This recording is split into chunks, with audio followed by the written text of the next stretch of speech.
Um, I'm making this video so I don't have to do a video with do an interview with Paul. I was supposed to contact Paul and volunteer to do an interview about how I became vegan and raw vegan, but I'm not gonna do that. I really don't feel comfortable doing that. So I want to apologize to Ben because I gave my word that I was gonna do that. But I'm gonna make this video and I'm gonna tell you a little bit about myself and how I became a raw vegan. Everything started in 1988. I was born and raised in Brazil, so that's why my English is not that good. Anyways, I grew up on a very large cattle ranch where thousands, tens of thousands of animals were killed every year. And the moment I realized that they were killing the animals that I so much loved, that were outside, in the fields, and I was, always in contact with those animals. When I realized that they were being killed, I decided to stop eating meat. And that was a pretty radical move. My family thought that I was crazy, that I was going to grow up with all kinds of deficiencies, and I wasn't going to reach certain height because, if you don't have protein, you don't grow enough, and blah blah blah blah, the whole thing about not having meat in your diet and how bad it is. Anyways, so I decided to do a lot of research, and I started reading a lot of books on the subject, and I got into my macrobiotics for a while, for a few years, and that didn't work. And 1998, I met Giuliano, and I went to his restaurant in San Francisco, and it blew my mind when I found out that you could eat foods that tasted amazing without using fire. So then I met, David Wolfe, and I got into the gourmet, high-fat, raw vegan thing, and had a blast for a while. And for many years, I followed that diet, and I would go back to cooked food for a while, then go back to raw food for a while, and it was that back and forth for 12 years. So in 2007, I heard about 80-10-10 through the Raw Summit. I was listening the Raw Summit, and Douglas Graham was talking about it, and he was saying how awful it was for him to be on a raw diet for 8 years, and how terrible he felt. And I was like, no way, raw is the best. And what is he talking about? At the time, I was raw. I was like 5 months raw, and I was like, I'm having a blast. What is he talking about? And then he said, you have to lower your fat, and you have to increase your carbs. You have to eat more fruit and vegetables, the whole thing about 80-10-10. And that's how I got into 80-10-10. I read the book, and that's how I became low-fat raw vegan. But from 2007 to 2010, I struggled a lot. I was back and forth, cooked food, raw foods, cooked food, raw foods. And that was really taxing.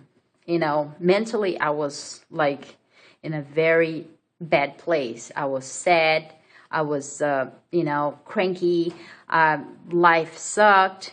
And because, I could never stay raw for more than 8 months. That was my max, 8-9 months. That's it.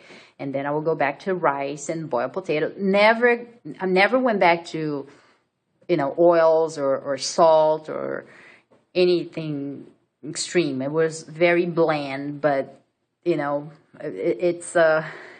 it's funny because people think, oh, well, you went back to all the oils and that's why you felt like crap. No, I was eating plain rice and plain potatoes, and I was feeling like the worst of the worst. I don't ever want to go back there. So in 2010, first of the year, I decided to go on a 30-day melon feast. So eating only melons. And after that, something inside of me, clicked. It's like something happened, and for some reason, a whole different reality opened up, and I was now very aware of myself, and I felt like I never felt before. I felt so alive, and those 30 days really, were the the the moment where I decided that from now on, cooked food, don't touch my mouth. And since then, I haven't eaten any cooked food, and I haven't had any cravings. I mean, it was so beautiful, the whole experience with one fruit for a long time. I understand when Anne Osborne, she talks about all, the amazing things that oranges do, and the melons, all the fast that she has done with one fruit, and how wonderful it is. And I feel like that. I feel that, fruit, it's such a magical, powerful tool to take you to a very special place where, your daily life, it becomes so sweet. Everything is so good. Even the moments, we all have bad moments, but even the bad moments are so manageable, so easy to go through. With cooked food, it was never like that. Little things became big things. It was always like, I was always like angry because the fire, creates this energy that makes you feel ugly inside. For me, I mean, I know some people say, I eat cooked food and I love it and I'm feeling great. So if that's good for you, fine. It doesn't work for me. It will never work. Maybe, like my friends, they always say, oh, you just brainwashed yourself, saying that cooked foods are bad. Maybe, but if that's what it is, I want to keep it like that. And so yeah, that's my story. I mean, I've been a vegan since 1988, and 100% raw, low fat since 2010, and I've been having a blast. And I used to be a very mean kid before I became vegan. I used to love killing frogs for fun. At the farm growing up, I used to make like huge sticks, very sharp on the ends, and I would just like pierce the frogs and stack frog after frog on the stick, and that was something that I used to love doing. And I used to torture cats.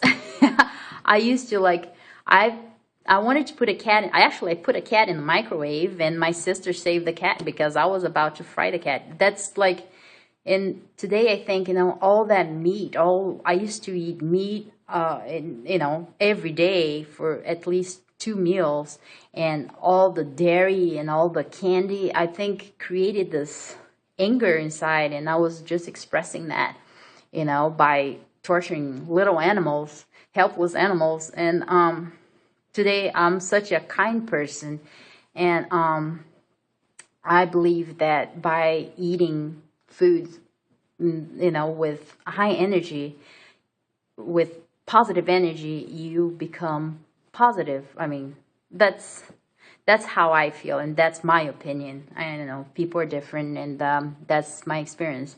Anyways, it's been 8 minutes, and I think it's a lot for me. I don't think I'm that interesting to take more than 5 minutes to tell what I think about things. So I just want to say thanks for watching, and Ben, I'm so sorry, but the interview is not going to happen. So I hope you're happy with this video. At least I told you a little bit about me. Okay, peace.